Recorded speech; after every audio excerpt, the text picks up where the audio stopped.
Swayam Prabha. Digital India. Educated India.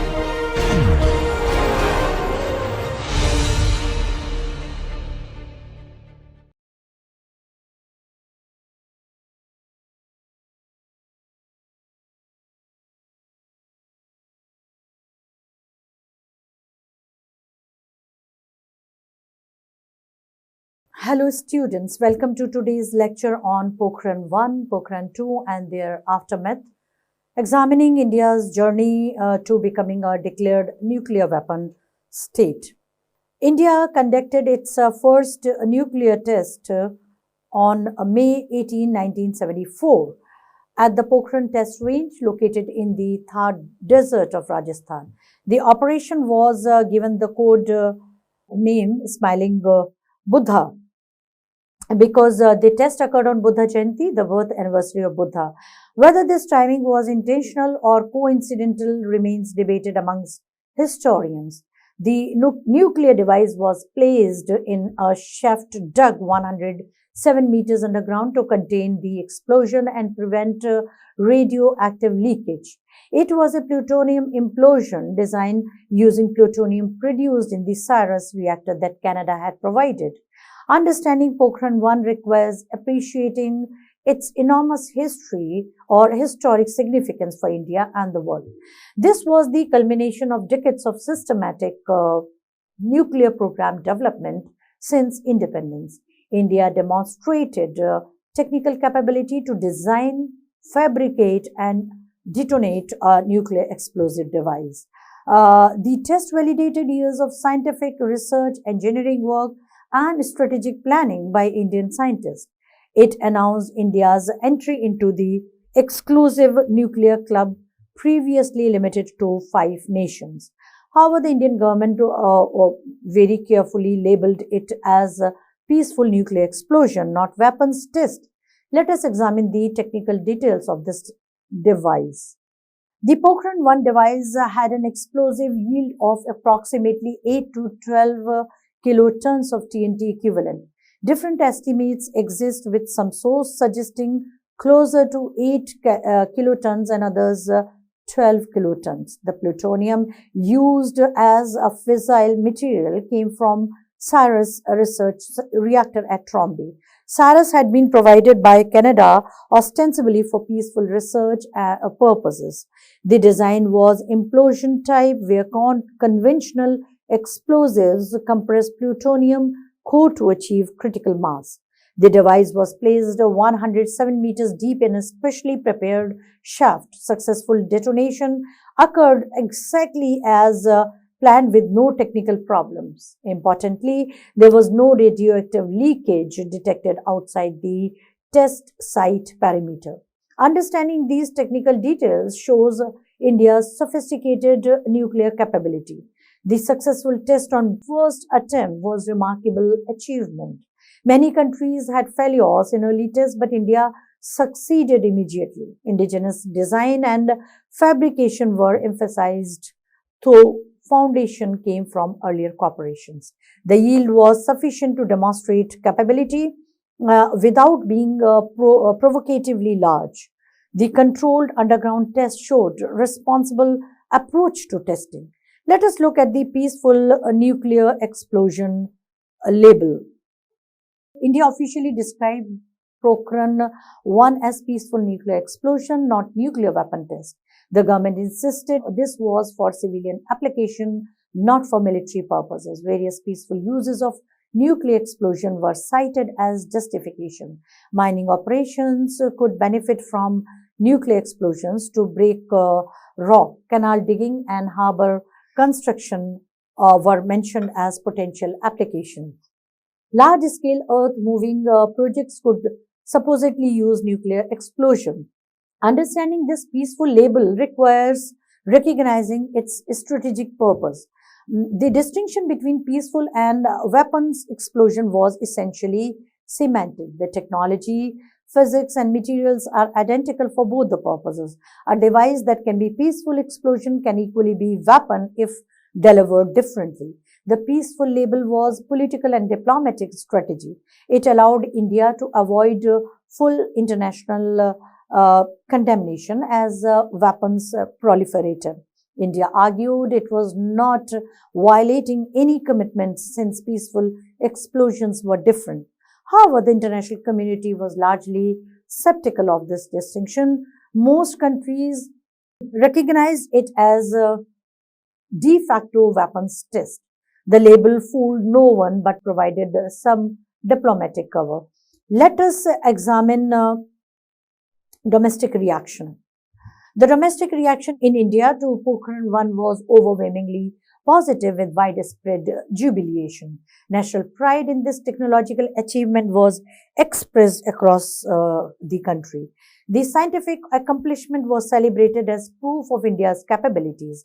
Newspapers carried triumphant headlines about India joining the nuclear club. Political leadership received praise for the bold decision. PM Gandhi's popularity received significant boost from the test. Scientists led by Rachana became national heroes overnight. Understanding the positive reaction shows nationalism's power in India.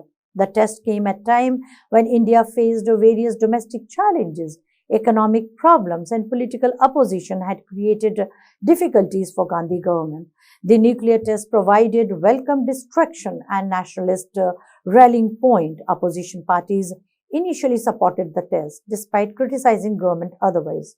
Though domestic factors and constraints were there, but one cannot ignore the fact that China, one of the biggest adversary of India and with whom we face a humiliating defeat in 1962 Indo-China war, had gone nuclear.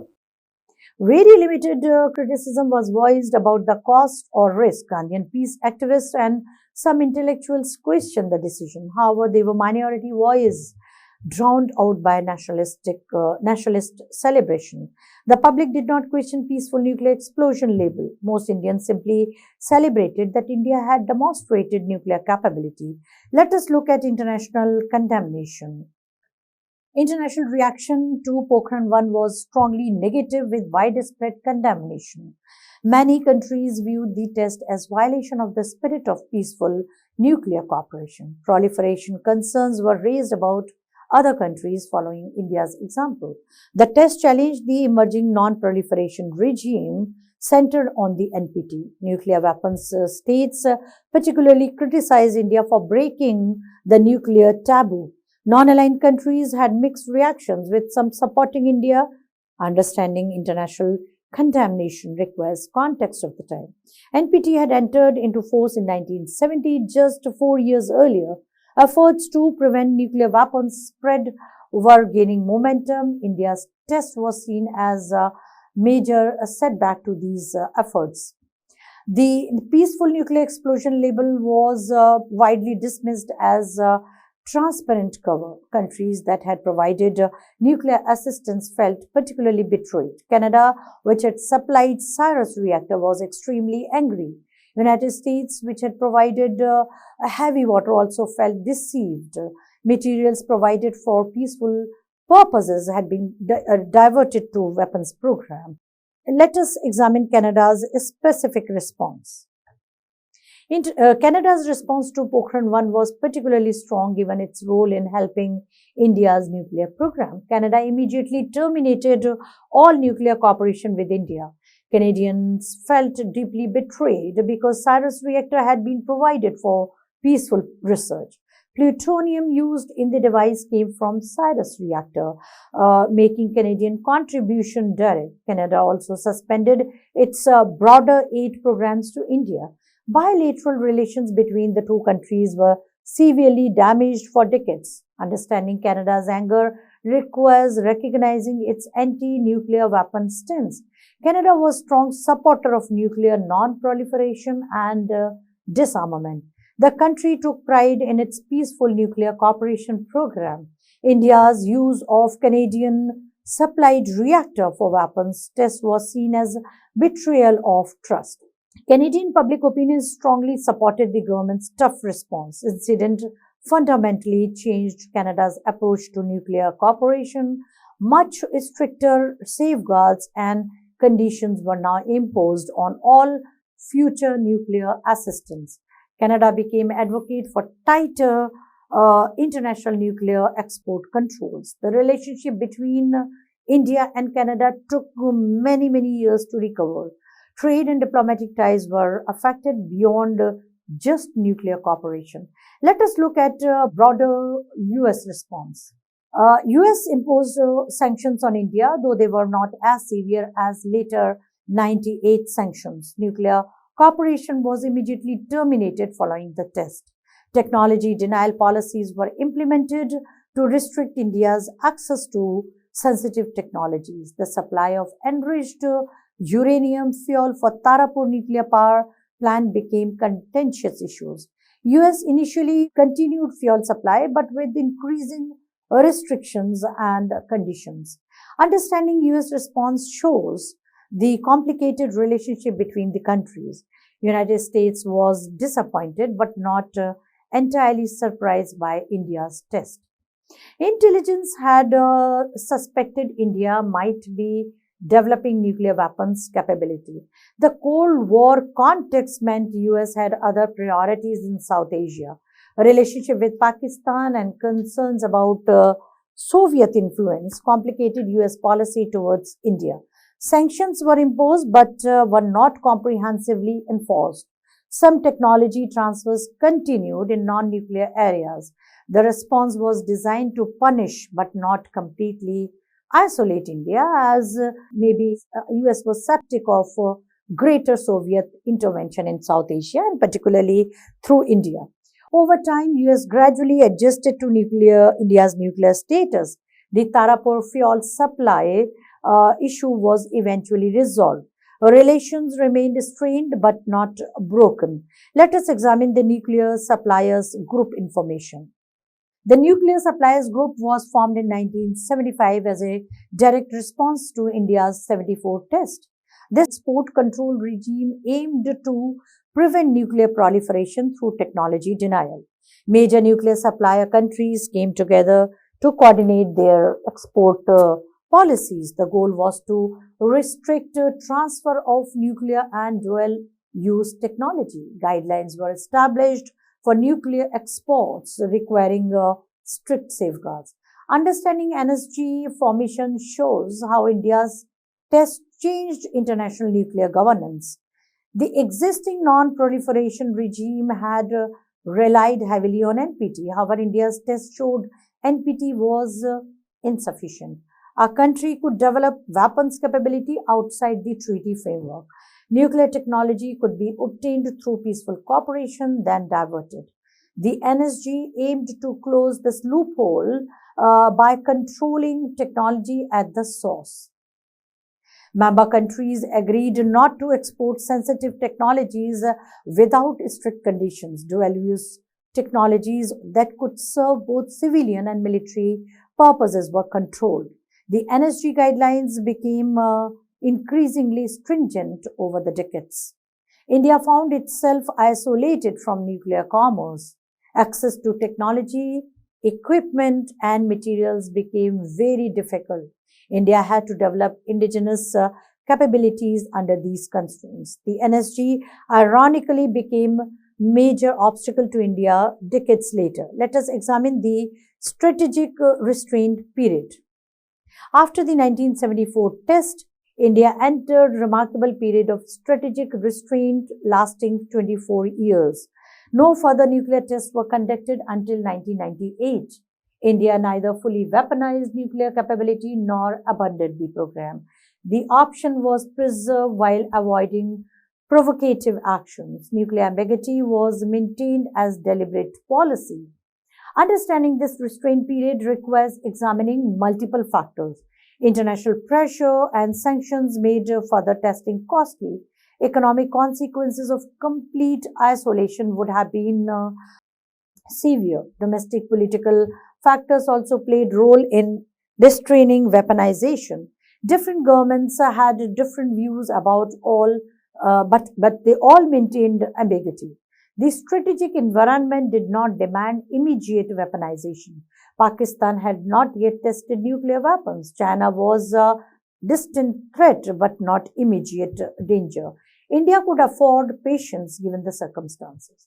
However, this does not mean nuclear program stopped. Research and development continued secretly throughout this period. Weapons design were refined even without actual testing.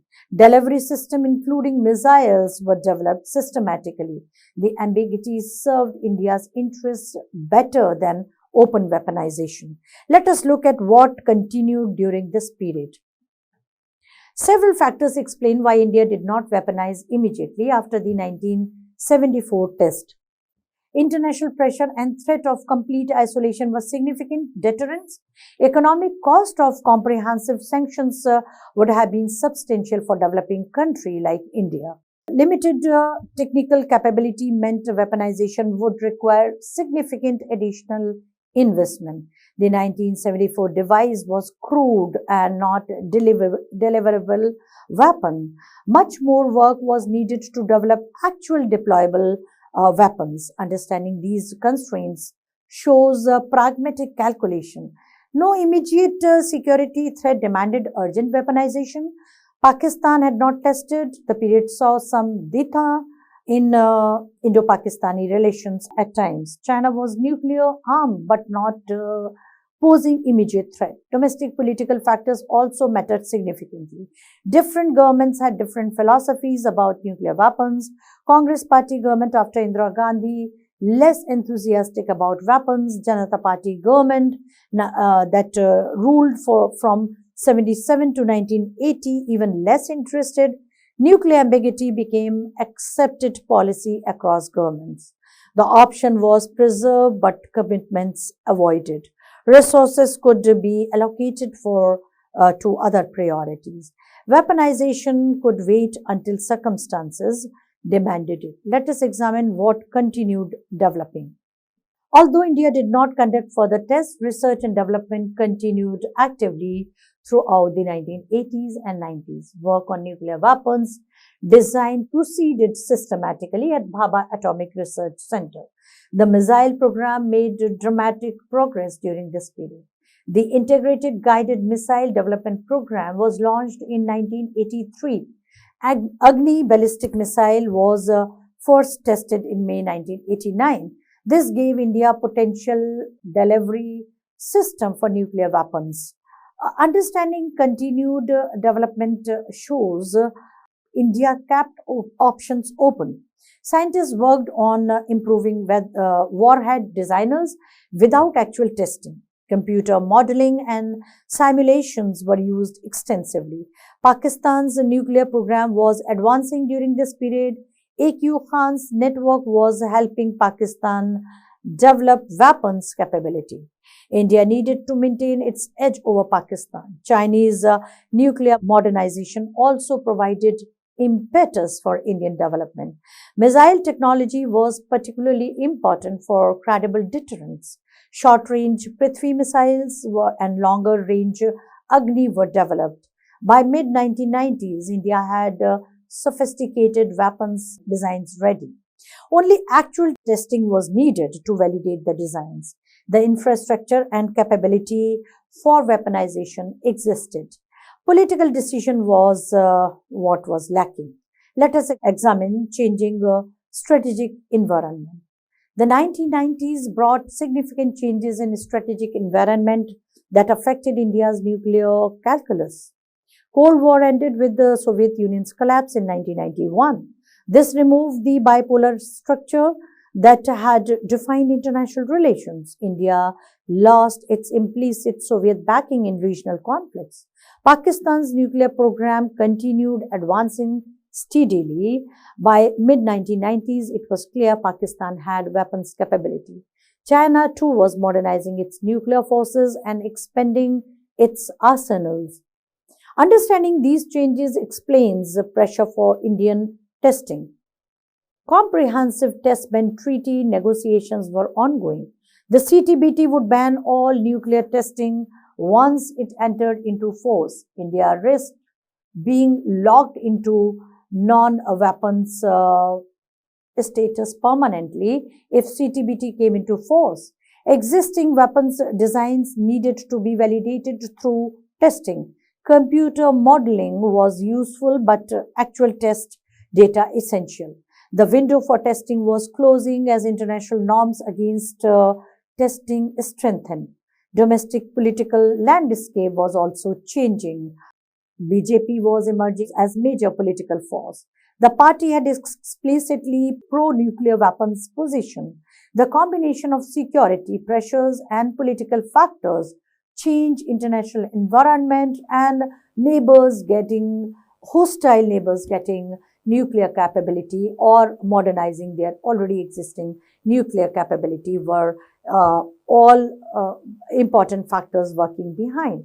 Let us examine CTBT pressure specifically. The Comprehensive Test Ban Treaty negotiations in the 1990s created particular pressure on India.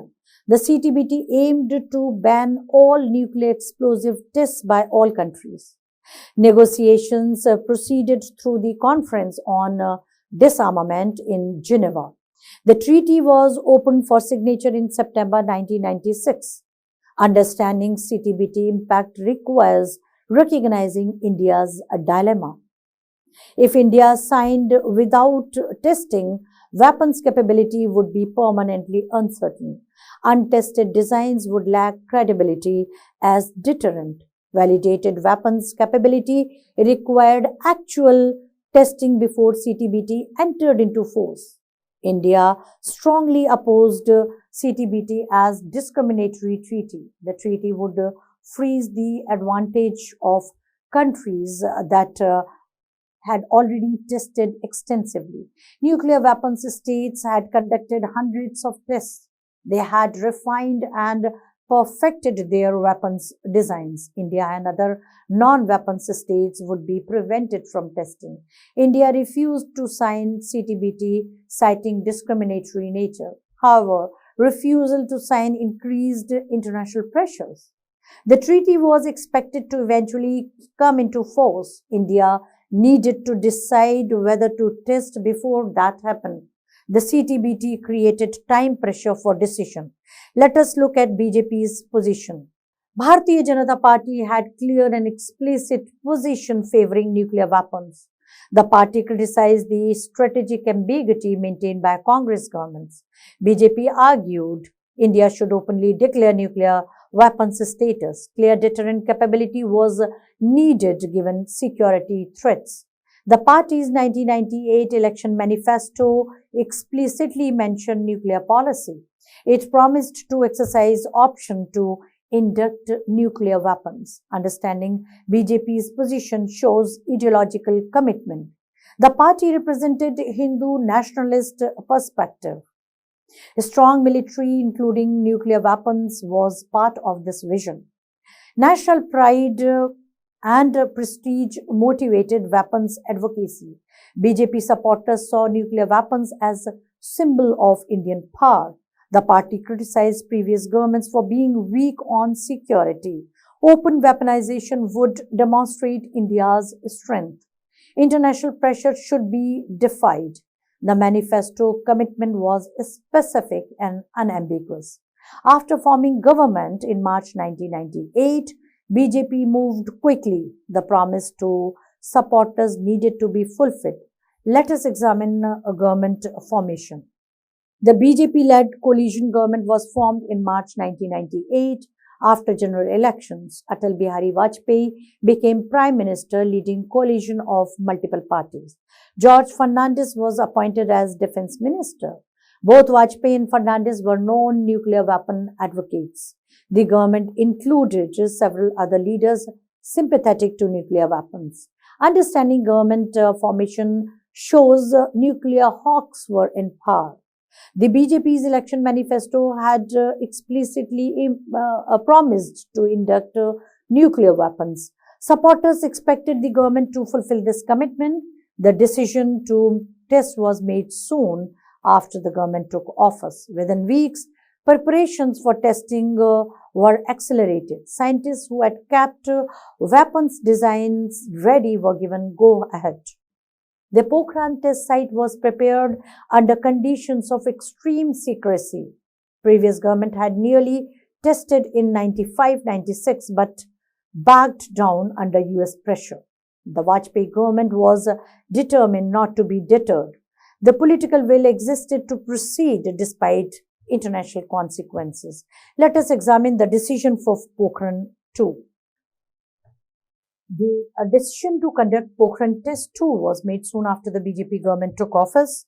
Multiple factors influenced this decision. Validating existing weapons design was a technical necessity. Scientists had designed various types of nuclear devices. Testing was needed to confirm designs. CTBT pressures created urgency before it becomes impossible. Pakistan's advancing nuclear program, understanding decision shows combination of factors. Security considerations were paramount. Rationale publicly stated China's nuclear capability enhancing day by day. Clear deterrent capability needed to be demonstrated. Domestic political factors were also significant, though less publicly acknowledged. BJP had promised nuclear weapons to voters, and party credibility depended on fulfilling this commitment. National pride and prestige, of course, were very, very important. The decision was made by a very small group. Prime Minister Vajpayee and few senior ministers only once informed. Military and bureaucracy largely kept in dark until the later stage. Let us examine the actual test. The first series of Pokhran-2 tests was conducted on May 11, 1998. 3 nuclear devices were tested simultaneously in separate shifts. Operation was given code name Operation Shakti. A fission device with the yield of approximately 12 kilotons was tested. A thermonuclear device with the claimed yield of 43 to 45 kilotons. A sub-kiloton device with yield of approximately 0.2 kilotons. Understanding these tests show comprehensive testing program. Different types of devices were validated simultaneously. Fission device was similar to 1974 design but refined. The thermonuclear or hydrogen bomb was most significant. If successful, it would demonstrate advanced capability. Thermonuclear weapons are much more powerful than fission weapons. The sub-kiloton device showed ability to create a small tactical weapons. Simultaneous testing of 3 devices was technically challenging. Separate shifts had to be prepared without detection. The operation required extensive planning and preparation along with secrecy. Security was remarkably tight with no leaks occurring. International community, including US intelligence, was surprised. Let us examine additional tests. The 2 additional tests were conducted on May 13, 1998, just 2 days after first series. Both were sub-kiloton devices with yields below 1 kiloton. One device had yield of approximately 0.5 kiloton. The others had yield of approximately 0.3 kilotons. Understanding these additional tests shows thoroughness of program. A total of 5 nuclear devices were tested over 2 days. Different yield ranges were covered from sub-kiloton to thermonuclear. The sub-kiloton test demonstrated capability for tactical weapons. These could potentially be used on battlefield. Pakistan's conventional military superiority might be, we already had the conventional military superiority over Pakistan, but this testing further enhanced it. The concept of tactical nuclear weapon is controversial. The lower threshold for nuclear weapons use. The testing program was comprehensive by any standard. India claimed to have validated its entire weapons design range. No further tests would be needed according to government. Voluntary moratorium on testing was declared after these 5 tests. The data from tests would allow computer modeling for future designing. India claimed it had joined the thermonuclear club. Let us examine the thermonuclear controversy. The thermonuclear test conducted on May 11 became subject of significant controversy. Indian government claimed yield of 43 to 45 kilotons. This would confirm successful thermonuclear weapon design. However, Indian independent seismic analysis suggested a much lower actual yield. International seismologists estimated yield closer to 15 to 20 kilotons. Understanding this controversy requires a technical background. Thermonuclear weapons use fusion as well as fission. They are much more complex than pure fission devices. Successful thermonuclear explosion requires precise timings and design. The yield claimed by India seemed inconsistent with seismic data. Seismic waves generated by explosions suggested lower yield. Indian scientists strongly defended their claims. They argued seismic analysis was unreliable for underground tests. Local geology could affect seismic readings. Internal measurements from tests were accurate, according to Indian scientists. The controversy has never been fully resolved. Some Indian scientists later suggested design may not have fully succeeded. Others maintained it was complete success. The ambiguity has implications for India's capabilities. If thermonuclear design failed, India lacks hydrogen bomb capability. This would be a significant gap in deterrent credibility. Let us look at official announcement. Prime Minister Vajpayee announced the nuclear tests shortly after they were conducted. India declared itself a nuclear weapons state openly and explicitly. The strategic ambiguity maintained since 1974 was abandoned. No more pretense about peaceful nuclear explosions. India acknowledged possessing nuclear weapons.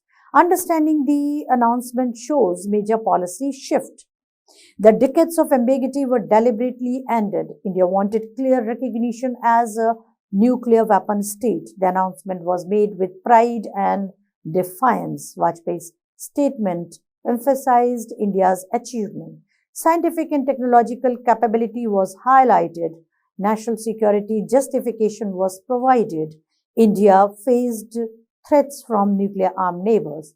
Deterrent capability was necessary for security in view of hostile neighbors like China with nuclear power and Pakistan. Voluntary moratorium on further testing was announced. India claimed no more tests were needed. The testing program had validated all necessary designs.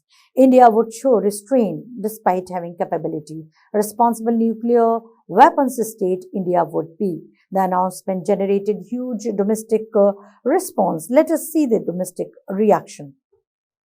Domestic reaction to Pokhran-ll was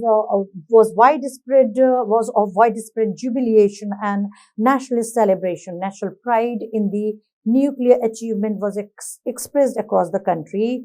Media coverage was overwhelmingly positive with triumphant headlines. BJP government's popularity soared immediately following tests. Scientists involved became instant national heroes once again. Understanding the positive reaction shows the power of nationalism. Nuclear weapons were seen as symbol of Indian power. The achievement proved India's scientific and technological capabilities. Indian self-esteem received enormous boost. Pakistan could no longer claim conventional or in any way to be at par with the military might of India. China would have to take India seriously as a regional power because now it was not in India of 1962. The test validated India's status as major power. Opposition parties initially supported the test. Congress party, which had conducted 74 tests, could hardly oppose. Left parties more critical but muted in criticism. Environmental concerns, of course, were raised. Peace movements criticized the arms race. Overwhelming majority of Indians supported the test enthusiastically. Let us take a look at Pakistan's response. Pakistan faced enormous pressure to respond to India's nuclear test with its own test. Domestic political pressure was intense with demands for matching India. Public opinion strongly favored testing to maintain parity with India. Military establishment saw nuclear weapons as essential equalizer. Pakistan's conventional military inferiority made nuclear weapons attractive. Understanding Pakistan's dilemma shows difficult choices. International community urged Pakistan to show restraint. US particularly pressured Pakistan not to test. Economic sanctions and isolation threatened. Pakistan's economy was much weaker than India and more vulnerable. IMF and World Bank support could be cut off. Pakistan faced potential economic crisis if sanctions imposed. However, domestic political cost of not testing seemed greater. India would have a psychological and strategic advantage. The pressure from military and public was overwhelming. Prime Minister Nawaz Sharif faced impossible choices. International pressure versus domestic political survival. Despite warnings, decision to test was made. Let us examine Pakistan's test. Pakistan conducted its first nuclear test on May 28, 1998, just 17 days after India's test. Tests were conducted at Chagai Hills in Balochistan province. Pakistan claimed to have tested 5 nuclear devices simultaneously. The total yield was claimed to be higher than India's. However, actual number of devices and yields remain disputed. Understanding Pakistan's test requires recognizing political imperatives. Pakistan needed to match India's nuclear demonstration. The claim of 5 devices were designed to match India's 5 tests. Whether 5 separate devices were actually tested is questionable. Seismic data suggested possibly fewer devices than claimed. Some analysts believe Pakistan conducted fewer tests than announced. The yield claims were also questioned. The test showed Pakistan had functional nuclear weapons. Abdul Qadir Khan became national hero in Pakistan. Nuclear program he led had succeeded. Celebrations in Pakistan matched those in India. Nuclear parity with India was claimed by Pakistan government. The test dramatically changed South Asian security landscape. Let us look at additional test. Pakistan conducted a 6th nuclear test on May 30th, 1998, 2 days after the first series. This test was scheduled for Pakistan Day, giving it symbolic significance. Pakistan claimed this brought total to 6 nuclear tests. The desire to exceed India's 5 tests was evident. Understanding this additional test shows competitive dynamics. Pakistan wanted to demonstrate at least equal capability to India. The one-upmanship was part of a nuclear rivalry. Whether the claimed 6 tests all occurred remained debated. However, Pakistan had clearly demonstrated nuclear weapons capability. Nuclear deterrence against India was established according to Pakistani officials. South Asia now had 2 openly nuclear-armed rivals. Regional nuclear competition was established. Both countries possessed nuclear weapons and delivery system. The decades of Indian nuclear monopoly had ended. Strategic balance was fundamentally altered. Risk of nuclear exchange became real concern. Let us examine international condemnation. Well, international reaction to both Indian and Pakistani tests was strongly negative with widespread condemnation. The UN Security Council passed Resolution 1172 on June 6, 1998 that condemned nuclear tests by both the countries. It demanded immediate cessation of nuclear weapons program. Both India and Pakistan were called upon to exercise maximum restraint. Well, the nuclear test was seen as major setback to non-proliferation. 2 nuclear weapon states emerged outside NPT framework.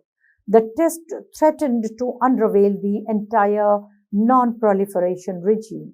Other countries might follow India-Pakistan example. Nuclear arms race in South Asia raised fears of nuclear war. The region was already unstable with the history of conflicts. Nuclear weapons made future wars potentially catastrophic. International community had a strong interest in preventing proliferation. Security Council resolution reflected this concern. However, resolution had no enforcement mechanism. Both India and Pakistan ignored the demands. Voluntary moratoriums were declared, but weapons program continued. Sanctions became main tool for international pressure. Let us examine US sanctions. US imposed comprehensive sanctions on both India and Pakistan following the nuclear test. The Glenn Amendment to Arms Export Control Act was invoked. This required mandatory sanctions for non-NPT states conducting nuclear tests. Economic and military sanctions were implemented. All economic assistance was suspended. Military assistance and arms Sales were banned. Technology transfer was prohibited. Understanding US sanctions shows automatic nature. The law required sanctions without presidential discretion. President Clinton had to implement sanctions regardless of policy preferences. These sanctions affected multiple areas of cooperation. Credit and loans guarantees from US government and agencies were stopped. Export-import bank financing was suspended. Opposition to loans from World Bank and IMF was policy. High technology exports to India and Pakistan were banned. Scientific and military cooperation was terminated. The sanctions were comprehensive and significant. However, they were not as severe as some advocates wanted. Oil embargo and complete trade bans were not imposed. US had other interests in South Asia. Pakistan was a useful ally against terrorism. India's economy was too large to completely isolate. Let us look at G8 sanctions. Group of 8 major industrialized countries coordinated their response to the nuclear test. G8 meeting in May 1998 condemned the tests and agreed on sanctions. Economic sanctions were imposed by member countries. Arms embargoes were implemented. Diplomatic isolation was attempted. Development assistance was restricted. There was a collective pressure now from the G8 countries. Major economies united in opposing proliferation. Japan suspended its bilateral aid to India. Germany restricted military cooperation. France and UK also implemented sanctions. Our enforcement varies among countries. Some countries were more stringent than others. Russia less enthusiastic about harsh sanctions. Commercial interest complicated sanctions. Indian economy was a growing market for European companies. Complete isolation was not practical.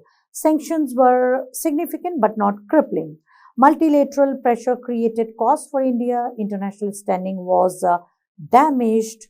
Economic impact was noticeable. Let us examine economic impact. Economic impact of international sanctions on India was significant but not catastrophic.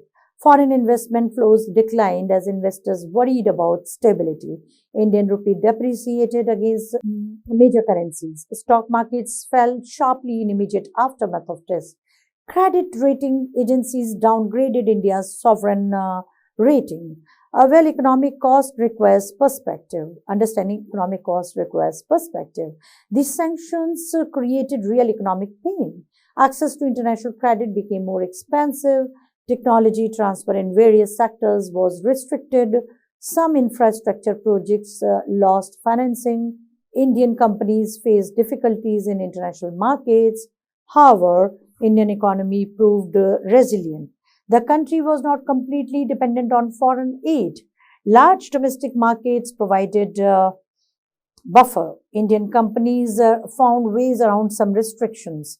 Diaspora support remained strong. Remittances continued flowing. Economic growth slowed but did not collapse. IT sector, which was booming, continued growth. The costs were, they were manageable though significant. Compared to Pakistan, India weathered sanctions better. Pakistan's smaller, weaker economy suffered more. Within few years, sanctions began to erode. Let us look at India's response. India's initial response to international sanctions was defiant and unapologetic. The government maintained that tests were necessary for national security. Sanctions were just punishment for legitimate defense needs. India would not bow to international pressure. Self-reliance was emphasized. Understanding India's strategy shows a calculated approach. Public defiance was important for domestic politics. BJP government needed to show strength. However, behind scenes, damage control began. Diplomatic outreach to major powers was intensified. India wanted to explain its position and reduce isolation. Emphasis on responsible nuclear power was made. India was not rogue state but democracy with the legitimate security concerns. The government promised restraint and responsibility, and of course, moratorium was already declared on further testing. No nuclear weapons proliferation to other countries, strict controls on nuclear exports. India wanted sanctions lifted without giving up weapons. The strategy was to normalize the status as nuclear weapon state. Gradual acceptance rather than rollback was goal. Let us examine crucial dialogue. Extensive bilateral dialogue between India and United States took place from 1998 to 2000. Just one thing, India's Minister of External Affairs represented India. Strobe Talbot, US Deputy Secretary of State, represented America. Multiple rounds of intensive talks. Dialogues covered nuclear issues, security concerns, and bilateral relations. Understanding this dialogue shows importance of communication. India wanted to explain and justify its nuclear decision to United States and wanted to prove the security concerns about China and Pakistan. India's responsible approach to nuclear weapons was highlighted. United States sought Indian restraint on nuclear program. Limit on arsenal size and no weaponization of missiles was sought. India resisted specific commitments on force level. Strategic autonomy was non-negotiable principle. Confidence building measures were discussed. Dialogue did not resolve fundamental differences. India would not give up nuclear weapons. US would not fully accept India's nuclear status. Nevertheless, the talks were valuable. Each side understood others' position better. Foundation was laid for later improvements in relations. Let us look at Kargil conflict. Kargil conflict between India and Pakistan occurred from May to July 1999, just 1 year after nuclear tests. Pakistani forces infiltrated across LOC into Kargil region of Kashmir. India launched military operation to evict intruders. This was first military conflict between the two countries after they both openly became nuclear armed. Intense fighting occurred at high altitude and difficult terrain. Understanding Kargil shows nuclear weapons impact. Fears of nuclear escalation were intense internationally. US and other countries pressured both sides for restraint. Would conventional war escalate to nuclear exchange? Pakistan's military leadership may have believed nuclear weapons provided cover. India could not respond conventionally because of nuclear deterrence. This proved miscalculation as India did respond forcefully. However, India carefully kept operation on its side of the LOC. Escalation was deliberately limited. Nuclear weapons created caution on both the sides. Pakistan eventually withdrew under international pressure. The conflict demonstrated that nuclear weapons did not prevent all conflicts, but definitely better deterrence. However, they did impose constraint on escalation. Both countries aware of catastrophic risk. Nuclear deterrence was working but not preventing all aggression. Let us examine doctrine development. India developed formal nuclear doctrine following the 98 test. Draft doctrine was released by a National Security Advisory Board in August 1999. Official doctrine was adopted by Cabinet Committee on Security in January 2003. Key principles included no first use, credible minimum deterrence, and massive retaliation. Civilian control through nuclear command authority was established. Understanding doctrine development shows institutionalization. Nuclear weapons were being formally integrated into security policy. The doctrine provided framework for force development. No first use meant India would only use weapons in retaliation. Sanctions imposed after 98 tests were gradually eased over subsequent years. US began waiving various sanctions, and after 9/11 terrorist attack fundamentally changed context. India's cooperation in war on terror was valued by America. The relationship between US and India, negotiations for India-US Civil Nuclear Cooperation Agreement began in 2005. The joint statements were issued. Civilian facilities would be placed under international safeguards. Traditional non-proliferation norms were being adjusted. India's exceptional case was recognized and responsible behavior for decades. Democracy with strong export controls, no proliferation to others. The deal required multiple steps.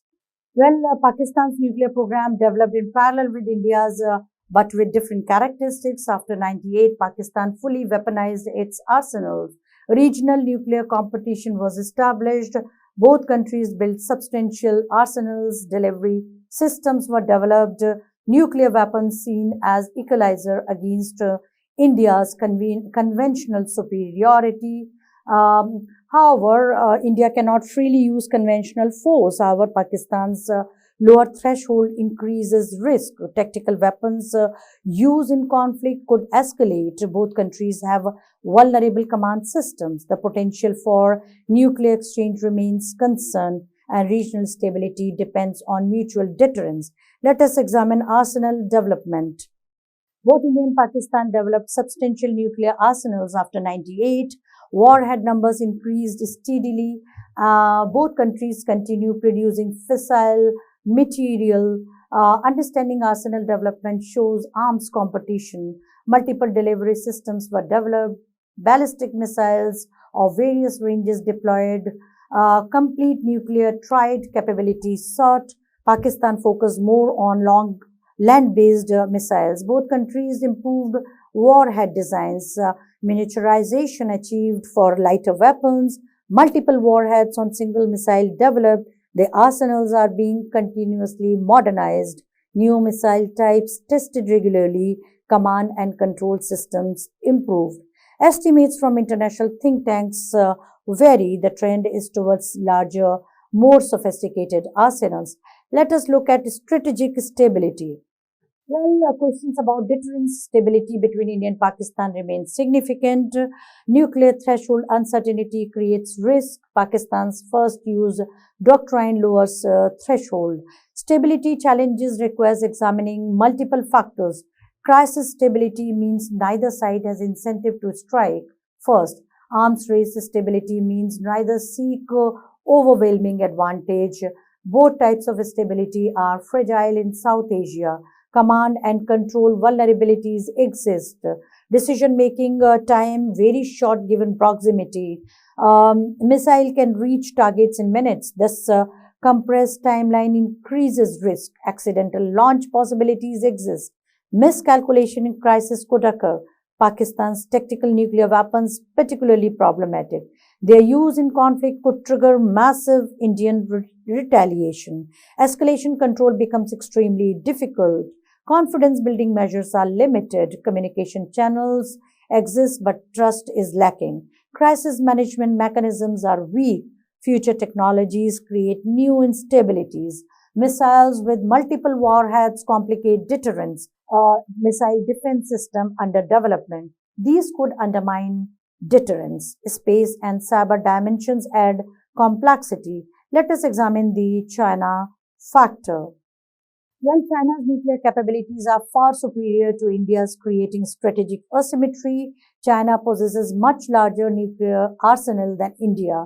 China can, more advanced delivery systems, including ICBMs, are with China. China can strike anywhere in the world. Understanding China factor shows India's challenge. India's nuclear posture must account for both Pakistan and China. Two-front nuclear scenario is complex. China not primary focus of Indian nuclear weapons historically. However, growing China threat makes this consideration more important. China's nuclear modernization continues. New missiles, submarines deployed, multiple warhead missiles being fielded. India trying to develop credible deterrence against China. China also has technological advantages. India faces difficult strategic equation, deterring Pakistan while maintaining capability against China. Resources finite, but requirements growing. The China factor drives Indian nuclear modernization. Let us look at domestic debates. Well, domestic debate in India about nuclear weapons has continued with different perspectives. There are supporters that believe in enhancing India's security through nuclear weapons. Deterrence against Pakistan and China need to be achieved. National prestige to be elevated. India gained recognition as major power, but strategic thinkers emphasize security benefits. Nuclear weapons prevent major wars. Pakistan cannot attack India conventionally without risk, and that is one reason for growing cross-border terrorism in India. China must take India seriously. It is not an India of 1962. Diplomatic influence increased, however, critics raise various concerns like economic costs are substantial, resources should be diverted for development, health, education, infrastructure are equally important. Arms race will lead to unnecessary wastage of resources.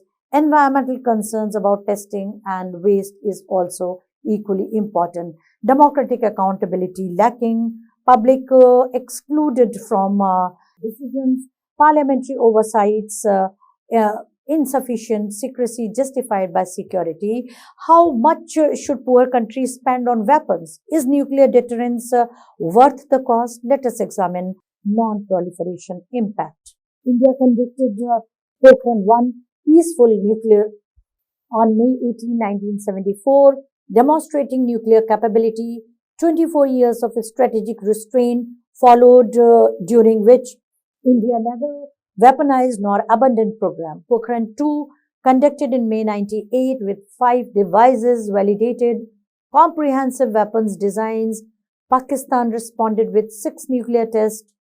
Initial sanctions were imposed by US and other countries, but gradually lifted. India emerged as a declared nuclear weapon state outside NPT framework, achieving eventual normalization.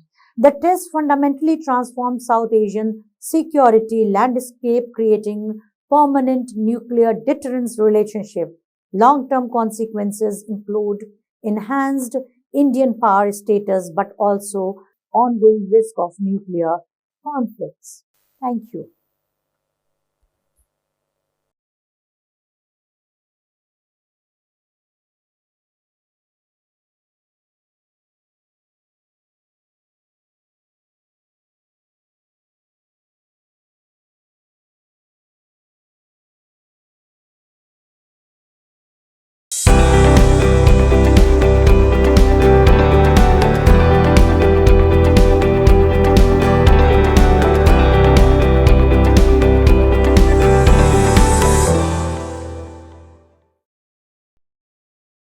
I am Dr. Amar Kumar Behra, currently an associate professor in the Department of Design at the Indian Institute of Technology, Kanpur. So, this course is designed to introduce learners to the core principles of Industry 4.0: smart factories, cyber physical systems, big data, AI ML applications, and the industrial Internet of Things. We combine theory with real world case studies, digital twin demonstrations, and examples from manufacturing and healthcare sectors.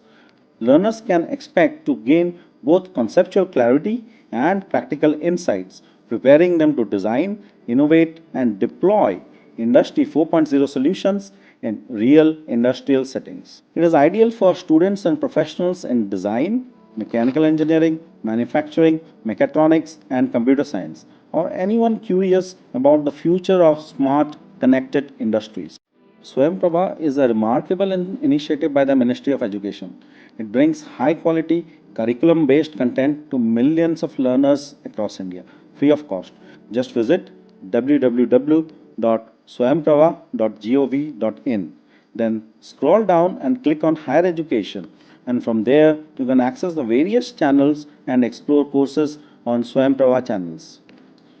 What excites me most is the inclusivity. Whether you are in a metro city or a remote village, you get equal access to world class lectures, which is a true democratization of education.